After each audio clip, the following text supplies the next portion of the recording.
All right, guys, we got something new. This is the 80 volt Bad Boy. Well, it uses 4 80-volt batteries, but it's got a option for 6. Got headlights, 7-gauge commercial decks. Got suspension forks on the front, armrest on the seat. What's really cool about this thing, it's got the little Reaper tires on it. It's all digital gauge here. You control your speed. You got 3 speeds.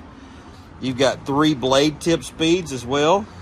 And the coolest thing about this is, if y'all like us, I've got the blower, the trimmer, the chainsaw at the house. Well, all these batteries interchange, so I can just throw my extra 2 batteries in there, and I can just yank a battery out of this thing and use it for my 80-volt blower and all that stuff. So y'all come get them. This is at K&G Mowers, Paris, Texas, and we can add any of the battery stuff to this package too.